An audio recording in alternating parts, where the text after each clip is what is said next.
Kenya. Just after the steps from the plane, there's a red carpet that leads straight into a deep hole that's written abductions. That is what the cartoon of the People Daily is talking about. The one on the Standard has the 3 presidents of East Africa. That's William Ruto, Samia Suluhu Hassan, and Yoweri Museveni, who are now called by the commentator there as the Eastern Abduction Community, EAC. And they're saying here, while taking a selfie, pamoja tuangamize upinzani. This conversation has gone beyond Kenya, but yet the bad behavior started here in Kenya. 2 cases, the journalist from Tanzania, the opposition leader Kizza Besigye in Uganda. Now we are finding ourselves on the front page of a Tanzanian daily. Nairobi's safety concerns cast shadow over city's reputation, and this is the explanation. Kenya, once renowned for its welcoming atmosphere towards foreigners, is now grappling with a rise in security concerns, including recent abductions of both locals and foreigners. This problem is growing. Kenya's image is being tarnished. Is this something that we can repair simply by our own politics around here? First of all, it's very unfortunate that, when the world is viewing Kenya as that person who, if you want to deal with your enemy, and they're in Kenya, you can be sure you are sorted out. And it's very unfortunate because this comes at a time when we are hoping that BAMBA can take the AUC seat. So I think the first factual and data correct state of our international diplomacy will be shown in the AUC elections, because I'm very sure apart from the Uganda activist, opposition leader, and the Tanzania activist, when the South African journalist raised questions about the BAMBA AUC candidacy, it brought a very difficult conversation on the social media, because everybody's asking themselves, why is it that every other person, these people run to Kenya because they feel Kenya is safe? In their mind, it shows that they felt Kenya was safe. Maybe this would be because for the longest time we have not had instances where people from other countries come to Kenya and they're abducted at this big rate. But one thing is for sure, BAMBA will be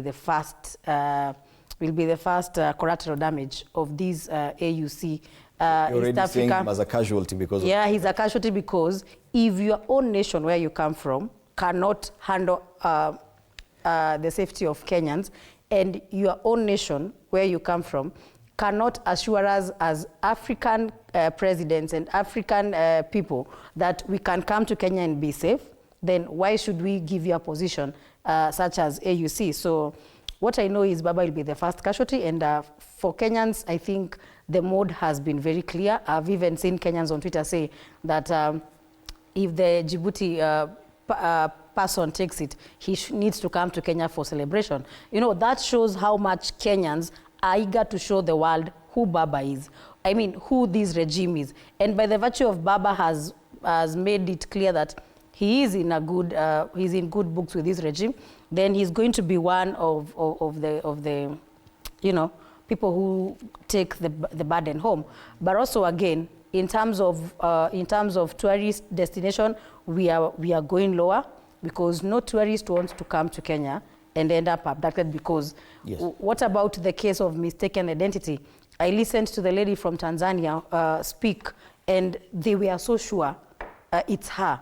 The lady kept saying that they were talking to her in Swahili, hoping she would respond, and time and again, after she was released, you would look at how traumatized that person was, and it begged the question, how long can this go on? We've now stopped abducting Kenyans. We've now made other presidents who are dictators in their countries feel like we can also give them a hand in whatever activities they want to do. Then what happens when Kenya becomes unbearable? Are Kenyans going to be accommodated in other nations if we as a country can't accommodate people of different divergent opinions? It's very unfortunate that they were not abducted in their own countries. In their countries, the government in their countries was not able to bring them into hostage. But when they come to Kenya, at a snap of a finger, it happens. So it's a sad state, and I really hope that the embassies and every other the international relations can really step in, because we are looking at a case of going back to ICC, and I don't know where that is going to put us. And William Ruto, the president, worked really hard in this first 1-2 years of presidency, trying to build the image of this country outside, with all the trips he made on the international scene, trying to elevate Kenya's image. Now we see